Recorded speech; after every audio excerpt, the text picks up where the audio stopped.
All right, hello everyone. Welcome back to another episode of the Success Podcast. We have a very, very special guest with us here today.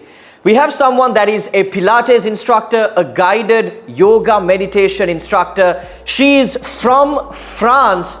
Ladies and gentlemen, we have with us here today Sylvia Wolfer. Sylvia, nice to have you with us. Thank you so much for having me. Thank you. It's my absolute pleasure. So Sylvia, you are from France, yes? Yes. And so obviously English is not your first language. No. You speak French. Yes. How did you get into learning English? What was your journey to learning a second language and to be able to speak it so fluently? Yes. Well, actually, we do have to learn languages at school. You know, we have to select 2 languages, and I picked English as the first one. And my main motivation was that I wanted to be able to travel the world. I wanted to be able to travel and to be autonomous in my travels, and just to be able to get around. And I knew that this was only possible with English. So that was my main motivation, and I put a lot of dedication into learning English over the years. That's fantastic. Give me some background about how you grew up. When did you move out of France? What was that journey like? Yes, I was born in Germany, and then half German, half French, and our dad died when we were very young, when we were kids. So our mum decided to go back to France, and so I grew up in France. So I was basically raised in 2 languages, so French and German. And I have family in the US, in California. And every time my uncle would come, I would just dream of speaking English like he did.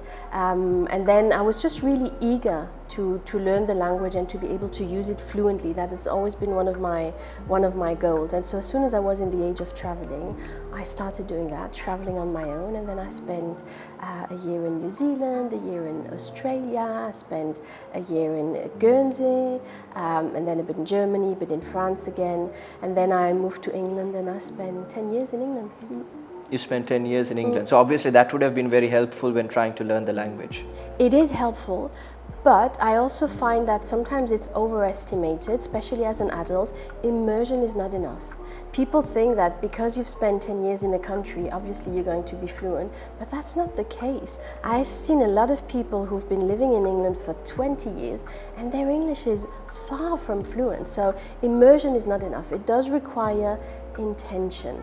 And I'm lucky to love languages. It's really my thing. So I do put effort, but it's not a painful effort, but I'm just really mindful of my approach to the language. So for example, when I read books, I have 2 ways of reading them. I either read them for the content, or I read them for the language, where I really focus on how the phrases are built, the vocabulary that is used, and then I try to reuse it in conversations. So I'm proactively working on my English skills. It doesn't just happen because I live in the country, if that makes sense. Mm-hmm. So you said that you learned languages in school. English was one of the languages that was mandatory to learn? Okay. So obviously from a very young age you have been speaking English. Yes. What was one of the barriers or pitfalls that you faced when trying to speak English fluently? Yes, so I find that the most difficult really was to cross that barrier between understanding it and then daring to speak. There was a shyness that came with speaking. And one of the first jobs I did was being a tourist guide in a French company. And I was doing the tours in French and in German, and they asked me to do them in English, and I was terrified. I said, no, I don't think I can do this. And they said, well, if you're not doing English tours, I don't think we can renew the contract. And so I had no choice. I was like, oh my God, I need to speak English. And then I jumped that barrier of not daring to speak, and I started speaking. And I realized it wasn't that difficult after all, and that people were really, really kind. And what was helpful was that in that job, most of the people were foreigners, and most of them were non-French speakers in France. And I realized that no one was making fun of them. Everyone was kind of admiring them to even make the effort of speaking a language in the first place. And so that kind of triggered my bravery a little bit to start speaking myself as well. That's very interesting, isn't it? Because even in Sri Lanka, the biggest reason that people struggle to speak is that they're scared people will laugh at them, people will make fun of them. But the interesting thing is, native English speakers, people that are from countries like Canada, US, UK, they will never laugh at you when you try to speak their language, because to them you're a different person from a different country and you're making an effort to speak their language.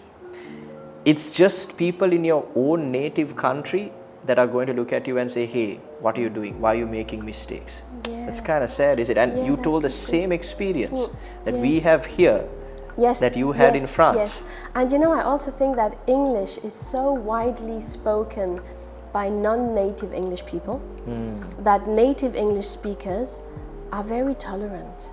You know, does that make sense? So if you pick another language that is not so widely spoken in the world, maybe they would find it funny, you know, when a foreigner starts to speak their language. But English-speaking people are so used to hear English spoken with all types of accents, all types of spelling mistakes, and, you know. And what I also found interesting in that job, and that was also super helpful, is that when these foreigners would speak French, sometimes they would make mistakes and sometimes it would make us laugh, but we would laugh together. It was just hilarious. We had a good laugh, and I thought, actually, that's not a bad thing. You know, what's wrong about laughing? Then we were not mocking, we were laughing together, and that's a big difference, I think. So when you were traveling across different countries, were you working in the interim? How did that work with all the traveling? Yeah, I was working. Yeah, so I did like work holiday things in Australia and New Zealand, and then I worked as a tourist guide in Guernsey as well, in the Channel Islands, and then in England I started working as a Pilates instructor. And How did you get into Pilates instructing? Well, I've always loved moving and training, and so I did personal training and a Pilates qualification in England because it was much simpler and more accessible to do in England than in France. And so the opportunity came by moving to England. I thought, oh wow, I think I could do my dream job here. That's When how we it were happened. conversing earlier, you also said you were a life coach. Yes. How did that come about? Was there something in your own life that prompted you to take that decision? Or was it someone else that came to you for advice and you helped them out and you thought, oh wow, I can do this, maybe this is something I should pursue? What was that story like? Yeah, well, it's more or less what you're just saying. So when you work as a PT, you spend a lot of time with your clients, and sometimes they see you more than they see their best friends or even their family members. And they open up a lot. The conversations can be very deep, and people would always say to me, this is more than personal training, this is life coaching, you should be a life coach, this is life coaching. And so, you know, you hear it once, twice, you're like, oh yeah, okay. But when you hear it all the time over many years, you're like, maybe I should, and that's how it started. Very nice. What were some of the transformational stories that you have had over the years with your clients that you have really helped out and helped them transform your lives? Do you have any stories like that? Yes. So I had, for example, a lady who had the feeling that she was a bad mom. And I myself am not a mom, so people would always ask, how do you even coach a woman if you're not a mom yourself? And the thing about life coaching is that you do not tell people what to do, you ask them the right questions. And so this woman in particular, she had 3 kids, and she always had the feeling she wasn't doing enough, she wasn't good enough as a mom. And so I asked her, I said, what do you think is a good mom?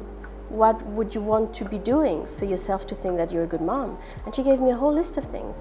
I said, okay, well, that's interesting. So among that list of things, what are you already doing?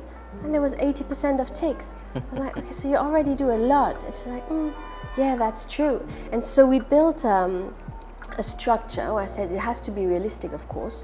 What would make you feel like you're a good mom if you did that within a week? Like playing outdoors with my kids, reading a bedtime stories, telling them I love them, cooking with them, cooking healthy meals for them. So it was like, every day, once a week, twice a week. And so we created a calendar, and she would know that if she ticks the boxes, she knows for herself that she's a good mom. So it was quite simple. It's very pragmatic. Sometimes it's just to help people quieten the noise and just being straight to the point and helping them to give you the answers. And then she stopped questioning herself constantly. Have I done enough? Should I do more? There was a list. She was ticking the boxes, and she felt like she was a good mom. That's fantastic. Now, being a coach of any field, regardless of whether it's Pilates, yoga, life coaching, communication is the core principle of the job. Yes. There's a lot of Pilates instructors in the world. Yes. What makes a coach stand out, and how important is good communication to be able to stand out from everyone else in the field? Yes. Well, first I think that when you're a coach, it's something you do out of passion. So there are a lot of excellent coaches out there, you know, because it's something you do with your heart. And then it's about finding your audience. You cannot be everyone's cup of tea, but people will find you and they will like your style, they will resonate, they will understand the way you communicate. In my case, when I started coaching Pilates, I used my experience, you know, as a member taking part into classes and just using what I was missing. You know, so I was missing explanations on what's happening in the body, the anatomy, where am I supposed to feel it, why I'm doing that exercise. So I talk a lot in my Pilates classes about all these things that happen in the body. And for some people it's too much, but there's a whole bunch of people who do love that because it just makes more sense when they do it. So I think it's about clarity and also consistency, you know, of what you say. And also, when you communicate, it's important to be authentic and honest and to give away real information, you know, to not make up things, because I think people feel that as well, like to give away data, you know, like true information. Guided yoga meditation is what you're doing currently in Sri Lanka. Give me some background about how you came to Sri Lanka and what got you to stay for as long as you did, and how you got into the practice of yoga meditation here. Yeah, so what I do are guided meditations, so not necessarily connected to yoga, but I do use also, you know, yoga ideas and knowledge and wisdom and neuroscience and Buddhism and, you know, different like science and ancient wisdom in my guided meditations. And I used to do them at the end of every Pilates class. I would have a 10-minute guided meditation. And then lockdown happened and there were no more guided meditations. So I decided to do them online every evening at 7 p.m. for free, just to do my part for the community, because everyone was a bit traumatized by the situation. And they started to build up and I had more and more people join and people enjoyed them. So I decided to put them on Spotify. And that's how I created my channel. And that's where I'm posting regularly guided meditations for all sorts, to fall asleep, to wake up in the morning, to go through difficulties, you know, for all sorts of things. Bedtime stories for kids as well. So that's for the guided meditations. And how I came to Sri Lanka, it's also a little bit linked to meditations. So I've lost a lot of family members through my life, and during lockdown, just before lockdown, my older brother died in a car crash, and it affected me very, very much. It was a long, slow fall after that, and I got to a point where I was just emotionally so exhausted. I just needed to stop and heal before I was able to do anything else, and I meditate a lot every day. And in one of I knew that I had to change something, but I didn't know what, and I didn't want to just run away, you know. I wanted to have a change that felt meaningful. And in one of my meditations, suddenly that idea popped that I should go to Sri Lanka. I have never been here before, I didn't know anyone in Sri Lanka, but it felt evident. And so I started telling my friends and my family, and they were like, "Are you serious?" And I said, "Yeah, I think I'm actually going to sell everything, pack the basics in a suitcase, go to Sri Lanka with a one-way ticket and see what happens, just to heal my wounds and see what happens." And that was nearly 2 years ago now. Wow. Yeah, so I did just that, having my little suitcase. and what prompted you to stay on for 2 years now? Well, because it felt right. And also because I have to say as well, I have that freedom to work online. So I have the option, I have my brother in France, so I go back to France regularly, I go back to England, to Germany to see some family as well. So I have that freedom of being able to work remotely, so I can pick the places I work from and I live. And obviously there must be a connection of, now you said Buddhism teaching, or Buddhist teachings is a part of your meditation. Has being in Sri Lanka helped you maybe discover more? Yes. Yes. about yes. meditation. Yes, yes, and about Buddhism, and I find it such an interesting philosophy, and in particular that notion of impermanence, that nothing ever stays the same, and that there is suffering in life, but there are ways we can manage that suffering, and that a big part of the suffering is evitable through certain practices, and I've deepened that knowledge being here in Sri Lanka. Yes. An interesting story comes to mind because I used to do training for Buddhist monks on communications yes. training. And one thing that monks struggle with here is the ability to speak English. Yes. And what I always say is, you see a lot of foreigners taking the Buddhist teachings and they're promoting it to the world, whereas our Sri Lankan monks are lagging behind in that aspect.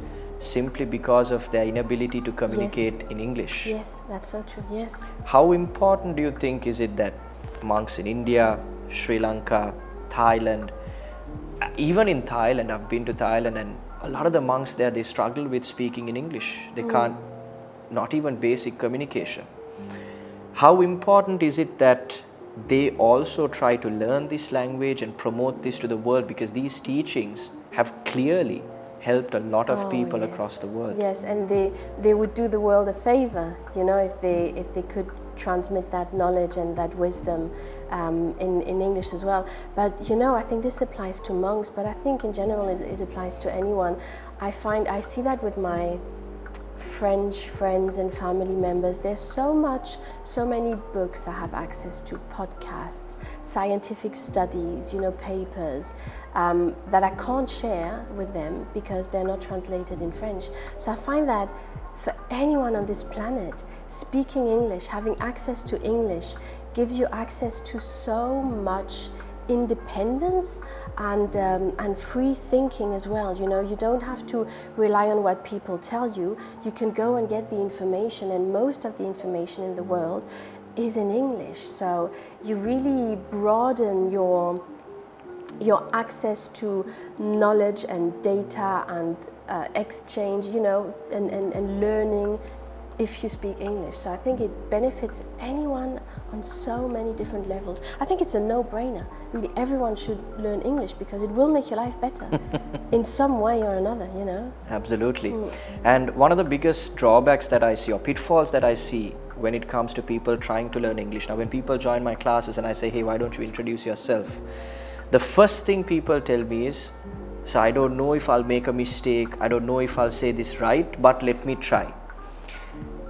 Immediately they are putting themselves down, saying I'm not good enough. Yes. We spoke earlier off camera about the law of attraction.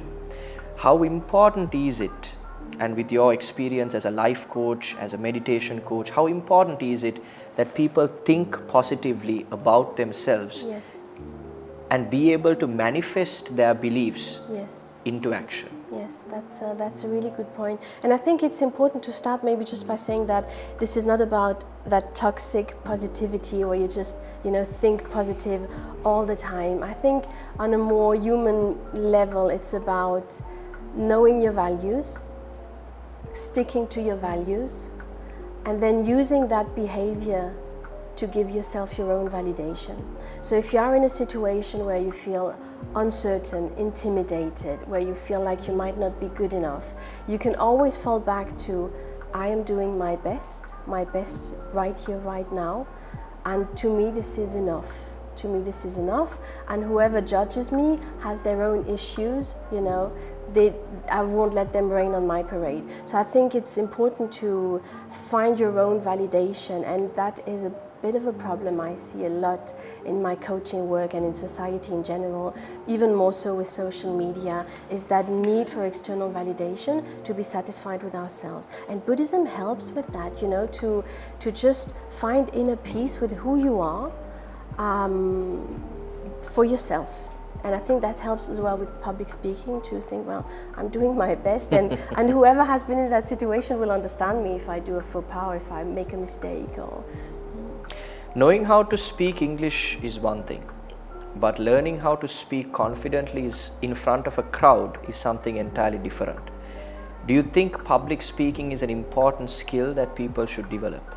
Yes, I think public speaking helps, again, on many different levels, because you learn to, compose yourself, to think clearly even in a stressful situation, and this will help with public speaking for work, obviously, because you will come across with more credibility, with more authority. But this is also very beneficial in life, because when you have difficult conversations with a family member, with a partner, having these public speaking skills, like these communication skills, they will also help you on that level. Or even with children, if you know how to bring across an idea and how to gauge the audience or how to take the feedback, it will help you as well in private. So on both levels, public, work and private, public speaking is a very important skill, yes.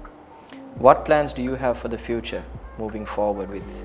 Well, thank you for asking. Well, my plan for the future is to, at the moment, I'm doing grief coaching. I'm specializing in grief coaching, and my next step will be to write a book. So that's the next step. Yes, I'm developing digital courses. I have a newsletter that is growing and growing, which I'm very grateful for. And so the next step will be writing a book. And because I love words and language, I'm super excited about this. How can people stay updated on this? Do you have socials that they can follow? Yes. They have social media, a website. My name's sylviawolfer.com. Very straightforward. LinkedIn as well. So yes, I'd be happy for anyone to be in touch. For sure, we can put the links down in the description Thank below. you.